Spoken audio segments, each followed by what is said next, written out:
Thanks for listening to WDFA The Blizzard. We are currently conducting an automatic weekly test of the emergency alert system. Please stand by.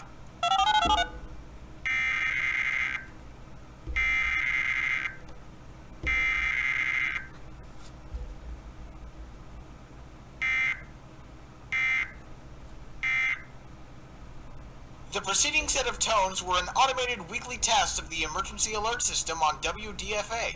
This test is conducted every Saturday at 12 p.m. in coordination with the Olive Branch Weekly Siren Test. WDFA serves the Memphis metropolitan area, as well as the entire United States via IPAWS Common Alert Protocol and other portions of the United States via the Internet Alert Relay Network. This concludes this test of the emergency alert system. We now return to regular programming.